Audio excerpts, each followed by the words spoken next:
Re-bienvenue à Explique-moi-les-gros. On est en train de parler du jeu Master of Venice. On avait expliqué comment fonctionnait un tour de jeu. Maintenant, on va expliquer quels sont les territoires. Première chose, tantôt, j'ai oublié de vous expliquer que chaque joueur reçoit également une commande comme ça, qui est cachée. J'ai oublié de vous le dire, je m'excuse, je ne le ferai plus. Donc, chaque joueur recevait également une carte comme ça en début de tour. Donc, maintenant, je vais vous expliquer chacune des territoires qui sont sur le board. Donc, premièrement, on a les docks. Les docks, au total, il y a 4 docks de disponibles. Lorsque vous allez au dock, vous allez pouvoir décider lequel des 4 docks vous voulez acheter. Vous devez acheter tout ce qu'il y a sur votre dock. Donc, si je vais au dock 2 et qu'il y a ces 2 cubes-là, ben, je dois acheter les 2. Je ne peux pas en acheter rien qu'un, là. J'achète les 2. Si, comme je disais tantôt, on a notre joueur rouge, mettons qu'on est emmanché comme ça, qu'il y a 3 joueurs sur les docks, eh bien, on va commencer toujours dans l'ordre de tour. Donc, le rouge va être le premier à acheter. Il choisit quel dock qu'il veut. Donc, admettons que le joueur rouge décide d'acheter ce qui était dans le dock 1, donc les 2 jaunes. Première chose qu'il va faire, c'est qu'il va regarder sur la boutique des jaunes combien sont les ressources. Si on regarde, les ressources sont à 25 ducats. Il y a 2 ressources, donc ça va coûter 50 ducats. C'est bien. Une fois que c'est fait, par contre, une fois qu'il a acheté ces 2 ressources, il va falloir augmenter le prix des ressources. Il y en a pris 2, donc on va augmenter le prix des ressources de 2. Donc le prochain joueur qui va acheter des ressources jaunes, ils sont rendus à 35. C'est bien? Je vais répéter vite fait. Notre joueur rouge est le premier joueur à pouvoir acheter parce qu'il est premier joueur ici, puis il est ici. Donc, il décide d'acheter le dock 1, qui est 2 cubes jaunes. 2 cubes jaunes. On regarde sur la boutique jaune combien ça coûte. Ils sont à 25, donc ça lui coûte 50. Comme il y avait 2 cubes, il va avancer le prix de 2 par la suite. C'est bien? Maintenant, c'était le joueur jaune qui était là, le joueur rouge. Ensuite, le prochain joueur à jouer, ici, ça serait le bleu. Parce qu'il est ici, puis c'est le deuxième là-dessus. Lui, il décide de prendre le dock 3. Donc, un vert puis un jaune. Donc, pour le jaune, comme on vient juste de l'augmenter à 35, là, ça lui coûte 35. Donc, il va payer 35 ducats pour le jaune, et ensuite, on va l'amasser de 1. Et ensuite, on va prendre le vert. Le vert était à 25. Il paye 25 pour celle-là, et ensuite, on va l'amasser. Donc, il paye ses 2 ressources. Il prend ses 2 ressources, il les met en avant de lui. C'est à lui. Ensuite, le prochain joueur à jouer au dock, ça va être le joueur vert. Pourquoi le vert? Parce qu'on y va toujours, puisqu'il y a 3 joueurs, en ordre de tour. Donc, le vert décide d'acheter ces 2-là. Donc, un rouge et un bleu. Donc, on va faire la même chose. On va regarder rouge. Les rouges étaient à 30, donc il paye 30, et ensuite, on va le monter. Et l'autre, c'était bleu. Bleu était à 35. Il paye 35, puis il monte à 40. C'est bien? Maintenant, comme je disais tantôt, les docks sont une action qui est partagée. Donc, les autres joueurs, même s'ils n'ont pas de bonhomme ici, ils vont pouvoir jouer. Donc, comme le vert était le dernier joueur, eh bien, ça va être au joueur qui est assis le plus proche à sa gauche. Donc, mettons que le joueur à la gauche de vert, c'est jaune. Eh bien, jaune va pouvoir acheter. Il reste seulement un dock. Il reste seulement ces 2-là. Fait que s'il veut les acheter, il doit payer exactement le bon montant. S'il veut juste le gris, il peut pas. Il faut absolument qu'il achète tout ce qu'il y a sur le dock. S'il y a 22 cubes sur le dock 2, ben, s'il veut les acheter, il faut qu'il achète les 22. Fait que ça va coûter un bras et une jambe. Donc, présentement, ça coûterait 30 pour vert. Ensuite, on va l'augmenter de 1. Et finalement, ça va coûter 35 pour gris. Et ensuite, il va l'augmenter de 1. C'est bien. Donc, c'était la manière que les docks fonctionnent. Là, si vous avez bien marqué, noir n'a rien acheté. Puis, il ne pourra pas acheter parce que les 4 docks sont vides. Fait que même s'il aurait bien aimé ça, il ne peut pas. On ne met aucun cube sur les docks par la suite. Il y a une autre façon de remettre des cubes que je vais vous expliquer plus tard. Donc, on ne remet absolument rien. Tout le monde a joué. Le tour est fini. Donc, on achète, on paye, puis on avance on augmente le prix de chacun des cubes qui a été vendu. Donc, ça, c'était les docks. Ensuite, on a les shops, ici. Ici, ce sont les shops. De quelle façon fonctionnent les shops? C'est simple. Quand vous allez sur les shops, si vous avez une majorité dans l'une des boutiques, vous allez pouvoir jouer avec un petit peu. Donc, admettons que moi, j'ai la majorité jaune. J'ai 4 actions jaunes et c'est moi qui en a le plus. Donc, c'est moi qui ai la majorité, c'est moi qui gère la boutique. Donc, si je joue ici, dans le shop, première chose que je peux faire, c'est que je peux réorganiser mes curseurs, mes cossins qui sont sur ma boutique. Donc, j'ai deux choix. Soit je diminue le prix de mes ressources de 2 cases et j'augmente mes commandes, ou j'augmente le prix des ressources et je diminue mes commandes. Donc, j'ai deux choix. Soit j'augmente le prix de 2, donc je passe de 40 à 55, mais je dois descendre mes commandes de 1. Ou, à la place, je vais remettre ça comme c'était, ou je diminue le prix de mes ressources de 2, donc je mets ça à 30, et j'augmente, lui, de 1. C'est bien. Admettons qu'on est présentement, là, mettons que je t'ai marché à 0. OK? Eh bien, je ne peux pas diminuer, je ne peux pas monter le prix de mes ressources parce que je ne suis pas capable de descendre en bas de 0. Donc, je n'aurai pas le choix de diminuer dans le but de monter. C'est bien. Vous pouvez faire ça seulement pour ceux auxquels vous avez la majorité. Si à mon tour, j'ai la majorité pour les ressources jaunes et les ressources bleues, eh bien, je peux faire la même chose pour les deux. Mais si je n'ai aucune majorité, mais cette action-là, je ne peux pas la faire. La première action des shops. Par contre, j'ai deux actions possibles. Donc, je réorganise, si je le désire, toutes mes boutiques et ensuite, je peux vendre des ressources. De quelle façon qu'on peut vendre des ressources? Je peux vendre une couleur de ressources que j'ai en ma possession. Donc, admettons que j'ai 2 jaunes et je veux les vendre. Eh bien, je peux. Non, il y a mieux que ça. Mettons que c'est les ressources que j'ai. Si je veux, je peux vendre mon bleu, soit mon gris, soit mon vert, mon gris, ou mes 3 jaunes. Mais je ne peux pas vendre un bleu et un jaune. Je vais vendre seulement à une boutique, donc seulement que l'une des couleurs. Admettons que je veux vendre mes 3 jaunes. Eh bien, première chose à faire, je vais regarder la boutique du jaune, qui était celle-ci. Si je veux les vendre, ça va me donner, officiellement, ça devrait me donner 30 $ chaque. Par contre, puisque je vends à partir des shops, je vais avoir le double. La banque me donne le double. Donc, j'en ai 3. Je pourrais avoir 60 chaque. Donc, 180 pour mes 3 cubes. Par contre, si je vends des cubes, il faut que je calcule que chaque cube que je vends, je vais devoir baisser les commandes pour chacun des cubes. Présentement, les cubes jaunes sont à 0. Donc, je ne peux pas vendre aucun cube puisque leur carnet de commande est à 0. Si le carnet de commande aurait été à 2, eh bien, j'aurais pu vendre 2 cubes. J'aurais pas pu vendre les 3, seulement que 2. Donc, admettons qu'on va dans cet exemple-là. Je vends 2 cubes. Donc, j'en ai 2. Ils valent 30 chaque, ça me donne 60. La banque me donne le double. Donc, la banque me donne 120. Donc, je reçois 120 ducats de la banque pour les 2 cubes.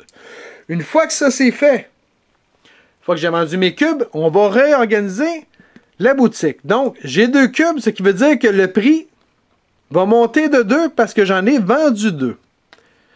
Les actions vont monter de 2 parce que j'en ai vendu 2. Et les commandes vont baisser de 2 puisque j'en ai vendu 2. Donc, on augmente et on baisse du nombre de cubes qu'on vend. C'est bien.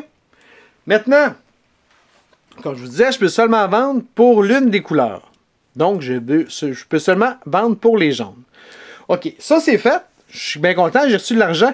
Maintenant, chaque personne qui a des actions jaunes va avoir des dividendes. Donc, j'ai vendu pour 120 ducats. Si j'arrondis à la centaine, c'est 100. Vous êtes d'accord avec moi? 120 arrondi, on donne 100. Donc, chaque personne va récolter 10% de ce que j'ai vendu en actions. Donc, j'ai vendu pour 100, pour 120, donc 100, donc 10%, ça donne 10 ducats. Donc, chaque joueur ayant des actions jaunes en avant de lui reçoit 10 du cas. Donc, si j'en ai 5, je viens de me faire 50.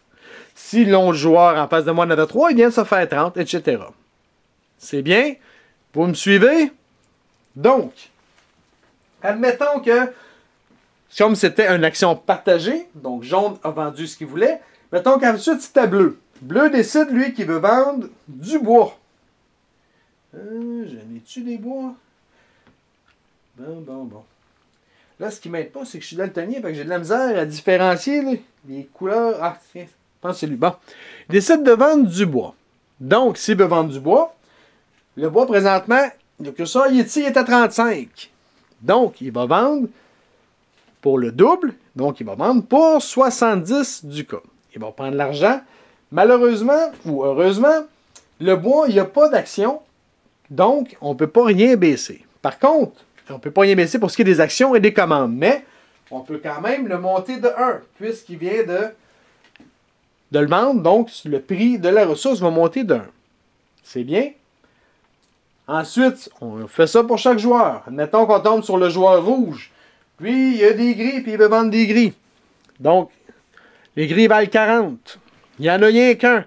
Mais, c'est le double. La blanche donne tout le temps le double. Donc, il va avoir 80 pour son cube gris. Une fois qu'il le fait, il va monter, lui, de 1 parce qu'il a vendu un cube. Il va monter son prix. Il va monter ses actions de 1. N'oubliez pas qu'il faut qu'il puisse baisser ses commandes. S'il n'est pas capable de les baisser, il ne peut pas vendre. Une fois que c'est fait, on a vendu pour 80, on l'a rendu à centaines, ça fait 100. Donc, chaque personne qui a des actions grises va recevoir 10 du cas par action. C'est bien? N'oubliez pas qu'il y a des personnages. Donc, il y a des personnages qui vont donner des bonus lorsqu'on fait cette action-là. Fait qu'il ne faut pas oublier de vérifier quel est son personnage. Donc, les docks, les shops, comme je vous disais tantôt, ce sont des actions partagées. Donc, tout le monde peut les faire. Ensuite, on va y aller avec la bourse. La bourse, c'est ici. Si vous arrivez ici, vous allez pouvoir acheter et vendre des actions. Donc, vous pouvez faire deux choses différentes. Vous pouvez acheter une, deux ou trois actions au prix du plateau de la boutique. Et vous allez pouvoir vendre une, deux ou trois actions au prix également qui est sur la boutique. Par contre, vous ne pouvez pas acheter et revendre la même couleur. Donc, vous achetez une couleur, puis n'importe quelle couleur, mais vous ne pouvez pas vendre la même couleur que vous avez acheté et vice-versa. Donc, si j'achète du jaune, je ne peux pas vendre de jaune. Si j'achète du bleu, je ne peux pas vendre du bleu. Puis si je vends du rouge, je ne peux pas acheter du rouge. Donc, admettons que je décide d'acheter des actions. Je regarde ici. Mettons que je veux acheter des actions bleues. Je décide d'acheter deux actions bleues. Les actions bleues sont à 40. Donc, ça va me coûter 80. Et je vais prendre deux actions bleues que je vais mettre en avant de moi. Une fois que c'est acheté, je regarde. Si j'ai la majorité des actions bleues, eh bien, la boutique s'en vient en face de moi. C'est bien? Une fois que j'ai acheté mes actions, eh bien, je vais augmenter les actions de 1 pour les bleus. Même si j'ai acheté deux actions, je ne monte seulement que de 1. Si j'achète une action jaune, une bleue puis une rouge, eh bien, bleu va avancer les actions de 1, jaune va avancer de 1 et rouge va avancer de 1. C'est bien? Donc, chaque action que j'achète, j'avance au maximum de 1 pour chacune des couleurs. C'est bien? Maintenant, si je décide de vendre des actions, eh bien, si je décide, admettons que plus tard dans la partie, j'ai deux actions bleues puis je veux les vendre. Eh bien, je vais regarder mon plateau. Les actions, ils valent 45. Donc, je vais vendre les deux. Ça me donne 90. Donc, je ramasse 90 du cas. Je remets mes actions dans la réserve. Mais chaque action va baisser de 2 par action. Donc, je vais baisser de 4. 1, 2, 3, 4. Pourquoi 4? J'en ai vendu 2. Si j'en vends 2, je baisse de 2 par action, donc je l'ai baissé de 4. Donc, le prochain qu'on va vouloir en vendre ou en acheter, ils sont moins chers. C'est bien? C'était pour tout ce qui touche aux actions.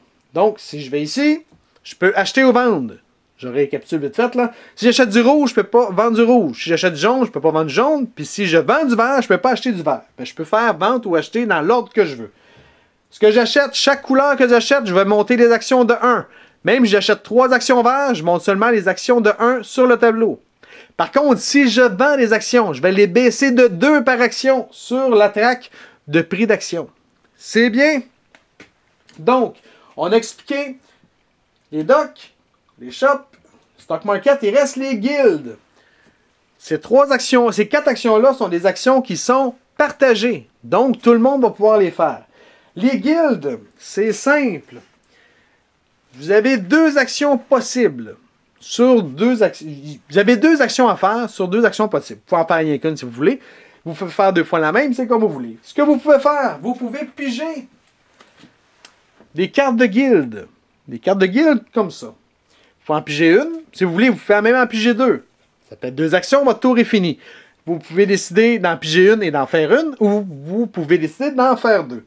Qu'est-ce que ça donne? Si, admettons, présentement, en face de moi, j'ai 3 cubes jaunes que j'ai réussi à récolter. Et que j'ai cette jolie petite carte. Ça veut dire que je peux réussir cette commande. Qu'est-ce que ça me donne de réussir une commande? C'est simple. La première commande que je vais réussir à faire va me donner 3 points de victoire. Donc, je vais pouvoir avancer de 3. Si je veux, je peux décider de prendre juste 2 points de victoire et 50 ducats. Je peux aussi décider de prendre 1 point de victoire et 100 ducats. Ou prendre 150 ducats. Je fais ce que je veux, mais c'est, si vous voulez, c'est décortiqué aux 50 ducats près. Donc, la première commande que je fais me rapporte 3 points de victoire que je peux vendre en ducats. La deuxième que je vais réussir à faire va me donner 4 points de victoire. La troisième, 5. La quatrième, 6. Et ensuite, on arrête ça à 6 pour toutes les prochaines. Mais vous pouvez toujours à 6 en vendre 4 en ducats, prendre 200 ducats puis prendre 2 points de victoire aussi. Vous pouvez faire ça de la manière que vous voulez. Maintenant, chose importante, si vous voulez faire une commande, n'oubliez pas de vérifier sur les plateaux. Parce qu'à chaque fois que vous allez réussir à faire une commande, il faut réorganiser les plateaux pour les cubes. Donc, présentement, j'ai 3 jaunes. Je regarde mon petit plateau ici. Une fois que je réussis à faire une commande, eh bien, je vais réorganiser la ressource de la boutique qui correspond à celle que je viens de faire. Là, j'ai 3 jaunes. Donc, ici, bas, on ne voit rien. Hein? Donc, il va falloir que je réorganise les jaunes, mais 3 fois. Ce qui veut dire que je dois augmenter le prix. Je vais devoir augmenter le prix des ressources de 3, puisqu'il y a 3 cubes. Le prix des actions va monter de 3. Mais mon problème, c'est que mes commandes doivent descendre de 3. Là, je ne peux pas, mes commandes sont à 0. Ce qui veut dire que je ne peux pas réussir à faire ma commande. Je ne peux pas jouer cette commande-là, puisque je suis à 0. Si on arrêtait à 2, je n'aurais pas pu plus, puisque c'est 3 cubes. Pour réussir mes commandes, il faut absolument que j'aie du lousse sur chacune des ressources. Donc, si j'aurais été à 3, eh bien là, j'aurais pu. J'aurais pu faire mes commandes. Donc, ça veut dire que j'aurais monté lui de 3. J'aurais monté lui de 3. Et j'aurais descendu lui de 3. C'est bien. Admettons que j'ai une commande comme celle-ci. Qui était 2 jaunes, puis je pense que c'est un bois. 2 jaunes. Non, mauvais exemple. Je vais essayer d'en trouver un autre, là. Donc, je vous dis, c'est pas le meilleur jeu pour les daltoniens, mettons. Admettons que j'aurais pris celle-là. Eh bien là, il faut que je vérifie que gris a des commandes pour 1. Je pense que c'est le bois, ça. Que le bois ici, on s'en fout un petit peu parce qu'il est toujours là. Et que le rouge ait des commandes pour 1. Donc, mon rouge, on est correct. J'étais à 2 de commandes. Je suis correct. Le gris, j'étais à 1 de commande. Je suis correct. Parce que je sais qu'il faut que je les baisse. Fait avant d'aller là, vérifiez toutes les boutiques pour être certain que vous pouvez les jouer. Parce qu'il y a des chances que vous ne soyez pas capable de les jouer. C'est bien? Donc, c'est une action qui est partagée. Donc, si le joueur bleu est ici, ensuite, tous les autres joueurs vont pouvoir jouer. Si j'ai bleu et jaune là, eh bien là, bleu va commencer parce que c'est lui qui est le premier ici. Ensuite, jaune va jouer, puis ensuite, tous les autres joueurs, à partir du joueur à gauche de jaune, vont pouvoir le faire. Donc, il nous reste encore un petit peu de salive. C'était les 4 actions partagées du jeu. Ensuite, on a les actions qui sont non partagées, qui sont au centre. Donc, premièrement, on a l'église. L'église ici, si vous voulez, vous avez 2 espaces que vous pouvez acheter. À quoi ils servent? C'est simple, ce sont ce qu'on appelle des faveurs. Les faveurs, si vous regardez, si vous allez sur l'église, vous allez pouvoir payer 20 ducats. Et pendant votre tour, pendant la partie, mais pas seulement pendant votre tour, vous allez pouvoir augmenter les commandes de 1 ou de 2. Donc, tantôt, on était pogné avec les, mettons, les jaunes, là. Tantôt, j'étais pogné avec les jaunes, j'étais pas capable de les faire parce qu'il me fallait 3 jaunes pour ma fameuse carte, là. Eh bien, si j'aurais eu cette faveur-là, j'aurais pu l'utiliser pour le monter de 2 et ensuite faire ma carte. Vous pouvez jouer autant de faveurs que vous voulez. Mais pour les acheter, c'est ici. Vous allez sur l'église et vous achetez l'une des 2 qui sont là. C'est bien. Le prix est en haut. Comme ceux-là sont à 20, il y en a à 30. Puis il y en a, je ne me trompe pas, à 40 aussi. À 40, vous allez pouvoir bouger les commandes de 1 à 4 sur n'importe quelle boutique. Donc, c'était pour l'église. Ensuite, on a le market. Oh non, pas le market. Comment ils l'appellent les autres? Mercado. C'est vrai. Donc, qu'est-ce que vous allez pouvoir faire? Vous allez pouvoir acheter et vendre une ressource de votre choix. Vous pouvez pas en vendre 2, là. Vous pouvez en vendre une et vous pouvez en acheter une. Il faut qu'elle soit de couleur distincte, pas de la même couleur. Donc, si je décide d'aller ici et je décide de vendre un jaune, on regarde combien ça vaut. Jaune vaut 55, eh bien, je me fais 50 pièces. C'est bien. Ensuite, le cube que je vais vendre, je vais devoir augmenter son prix de 2. Non, excusez, de 1. Je compte des menteries, là. C'est bien. Je vends un cube ou j'achète un cube, je le monte. Donc, si je décide d'acheter un jaune, je le paye 55, je le prends. Je le paye 55, je le prends, puis je monte à 60. Ensuite, je décide de vendre un bleu. Eh bien, je regarde. Bleu, il est à combien? Il est à 40. Eh bien, je vends un bleu. Ça me donne 40. Et je vais également monter d'un. Peu importe ce que je fais, que j'achète ou je vends, je dois augmenter la ressource qu'on va parler de 1. Donc, je vends un jaune, je monte d'un. J'achète un bleu, je monte d'un. C'est bien? Ça, c'est pour le marché. Et finalement, on a le bureau d'expédition. Il y a 2 bureaux disponibles. On a le nord et le sud. Donc, si je m'en vais au nord, ce que je vais faire, c'est que je vais ramasser le cube qui est ici. Donc, je ramasse le cube jaune, qui était au bureau d'expédition. Ça me coûte pas un sou. Par contre, une fois que ça c'est fait, je vais devoir remettre un cube sur le bureau d'expédition. Donc, je vais piger un cube. Je repige un autre jaune. Donc, je vais mettre un nouveau cube jaune ici. Dès que je rajoute un cube, je vais devoir baisser le prix. Donc, le prix du jaune va baisser parce que j'ai rajouté un jaune. C'est bien. Ensuite, la seule façon de pouvoir rajouter du stock au dock, c'est qu'en allant justement sur les bureaux d'expédition. Donc, ici, j'ai rajouté un jaune et je vais rajouter un cube sur chacun des 4 docks. Donc, je récapitule vite fait. Ici, on avait un jaune qui était là. Donc, je récupère le jaune, je le mets dans mes affaires à moi. Ensuite, je pige dans le sac, je pogne un jaune, je le mets ici, ça va être pour le prochain, et je dois baisser son prix de 1. Ensuite, je vais mettre un cube sur chacun des 4 docks. Donc, sur le dock 1, je vais mettre un cube de bois. Donc, je mets le 1, je dois absolument le baisser de 1. Ensuite, au dock 2, je rajoute un rouge, je le mets ici, je baisse le prix de rouge de 1. Ensuite, je pige un autre jaune pour le dock 3. Et bien là, je reprends le jaune et je rebaisse de 1. Vous me suivez? Et finalement, un bleu pour le dock 4. Donc, je prends la boutique et je baisse le prix de 1. Donc, récapitule, je prends mon cube, j'en remets un cube là, je remets un cube sur chacun des 4 docks. Donc, pour les 5 cubes que j'ai rajoutés, je dois baisser le prix des ressources de 1 sur chacun des magasins. Si c'est 5 jaunes que je baisse, ben, le jaune va baisser de 4. C'est bien? C'est la seule façon de pouvoir remettre des cubes dans les docks. Si il y a 2 joueurs, admettons qu'on aurait eu noir et jaune, où est jaune? Mettons qu'on aurait eu noir et jaune ici, bien noir aurait fait ça, et ensuite jaune va rejouer. Donc jaune va ramasser celui qui est là, et il va en mettre encore 4 ici puis un là. Donc on va tout réorganiser une fois de plus tous les prix des boutiques. C'est bien? Pas trop essoufflé? Maintenant, si vous vous souvenez, on avait le Dernier joueur, qui était le gondolier. Lui, il y a une chose de spéciale, c'est qu'il n'y a pas vraiment de pouvoir, sauf que c'est lui qui va avancer la gondole à la fin du tour. La gondole qui va avancer va lui donner une rumeur. La rumeur, qu'est-ce qu'elle va lui faire?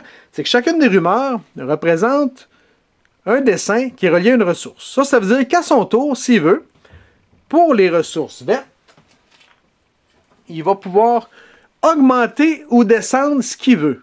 Donc, il va pouvoir augmenter les prix ou descendre les prix de 1, ou augmenter ou descendre les actions de 1, ou augmenter ou descendre les commandes de 1. Donc, gratuitement, il va pouvoir le faire. Si, admettons, à son tour, ça fait un petit bout qui est gondolier, puis, mettons qu'il y a ces trois-là, mais il peut faire les trois en même temps, c'est pas grave. Il peut en faire autant qu'il veut à son tour, mais seulement à son tour, pas au tour du voisin, là. Donc, il pourrait jouer avec ses deux verts, puis jaune s'il veut.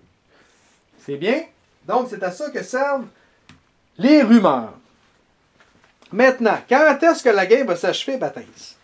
Lorsque la gondole va tomber ici, on va tomber ici, c'est-à-dire, ouais, c'est ici, c'est le final round. C'est-à-dire qu'on va terminer le tour, ensuite la game est finie. Comment qu'on calcule les points en fin de partie? C'est là que ça se corse un tantinet. Donc, oh non, hey, juste avant, j'ai oublié un détail. Hey, excusez-moi. Dernier détail pour les expéditions qu'on disait tantôt.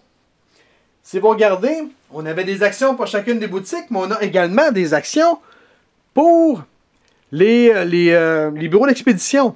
Donc, à chaque fois qu'on va se servir d'un bureau d'expédition nord ou sud, tous ceux qui ont des actions d'un de ces bureaux-là va récolter des sous. Donc, à chaque fois que quelqu'un va aller sur le bureau d'expédition nord et que j'ai, admettons, mettons que j'ai 2 actions du bureau d'expédition nord, puis il y a quelqu'un qui y va, mais ça va me donner 10 du cas à chaque fois, par action. Ces actions-là, on peut les acheter comme tous les autres, par ici, et ces actions-là coûtent 20 $ chacune. Ça coûte 20 et ça récolte 20 $. 20 du cas, ça coûte 20 du cas et ça va vous donner 10 du cas à chaque fois que quelqu'un va se servir du bureau d'expédition qui fait votre action. Je suis désolé, je l'avais oublié. J'espère que vous m'aimez pareil. C'est bien? Donc, le décompte final.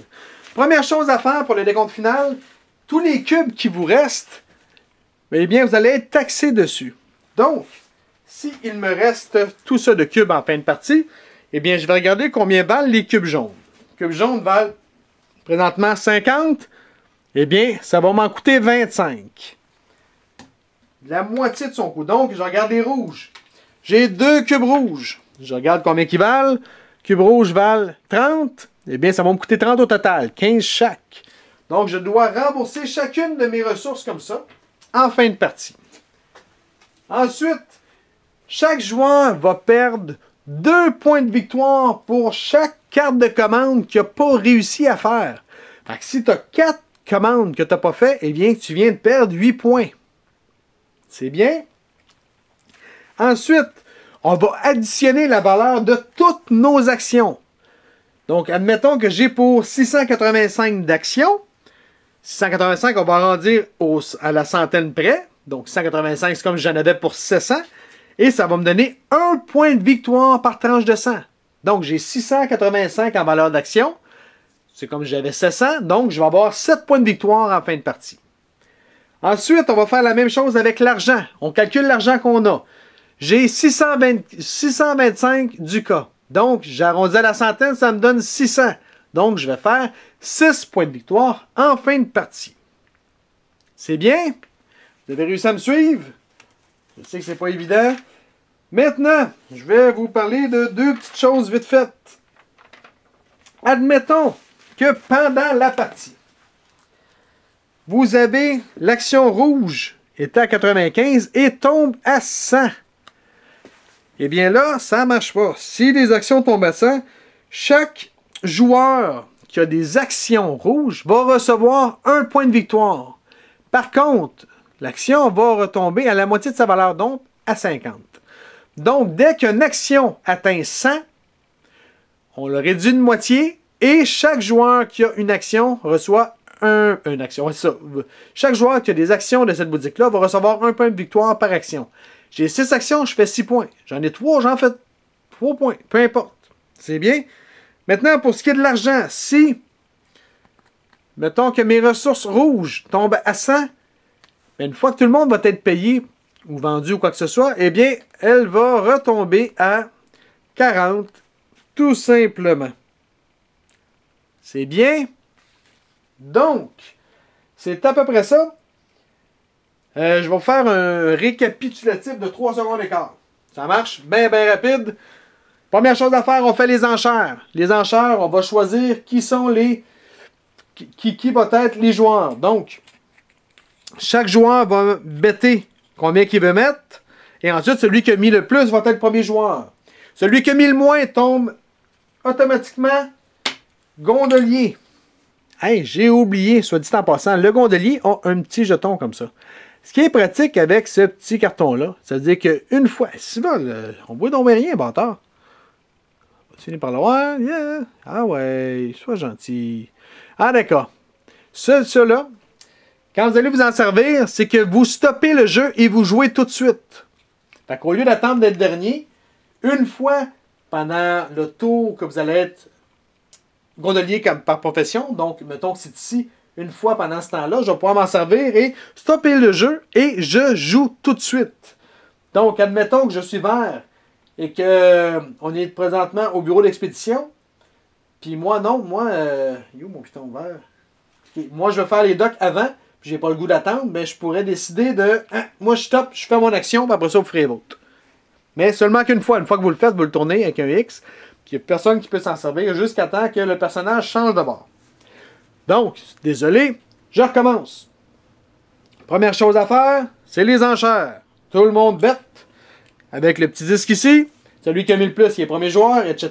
Le dernier est gondolier. Et ensuite, le premier joueur va choisir quelle profession qu'il veut, etc. On avance comme ça. Si notre premier joueur a misé 35, eh bien, il peut réorganiser une des boutiques. Il peut les réorganiser de cette façon-là. Il a mis 35, ça veut dire qu'il peut avancer de 1 les commandes sur une des boutiques de 1 par tranche de 5. 35, ça fait 7, ça veut dire qu'il peut avancer une des boutiques de 7 dans ses commandes. Ou, il a mis 35, il pourrait baisser de 4 un des carnets de commandes de une des 5 boutiques. Peu importe que ce soit à lui ou non. C'est bien. Une fois que ça c'est fait, on fait ça seulement lorsqu'il y a des bids. Donc, 1, 2, 3, 4 fois. 4 fois avant la partie, on va faire les enchères. Ensuite, on va tomber dans la phase d'action. Première chose à faire, ça va être les déplacements. Donc, tout le monde va décider où est-ce qu'il va aller. Si présentement je suis au shop, ben bâtard, je peux pas y retourner tout de suite. Faut que j'aille ailleurs. Faut absolument que je me déplace. Fait que donc, on les met cachés. En même temps, tout le monde va le montrer. On replace les joueurs où est-ce qu'on est allé. Et ensuite, on y va en ordre de tour. Si, présentement, c'est rouge, on est à mancher comme ça. Rouge, premier joueur, ici. C'est une action partagée. Donc, rouge va jouer. Ensuite, jaune va jouer parce qu'il est présent. Et ensuite, ça va être tous les autres joueurs qui sont assis à la gauche de jaune qui va jouer à tour de rôle. C'est bien. On fait toutes les actions de cette façon-là selon l'ordre de tour. Mais une fois qu'une zone est activée, on joue tous les joueurs dessus. N'oubliez pas que les zones qui sont alentours, donc les docks, les guildes, les markets, les shops, sont des actions partagées. Donc, que tu aies un bonhomme ou non, tu vas pouvoir jouer. Par contre, ceux du centre, église, bureau d'expédition et market, seulement les joueurs qui sont dessus qui vont pouvoir jouer là. C'est pas mal ça. Une fois que ça c'est fait, éventuellement on va tomber au final round. Quand on tombe au final round, on fait le tour, puis ensuite on compte les points. Puis c'est fini. Sur ce, si vous avez des questions ou des commentaires, gênez-vous pas. On est sur Facebook ou sur YouTube à Explique-moi le gros. Puis là-dessus, ben bonne game.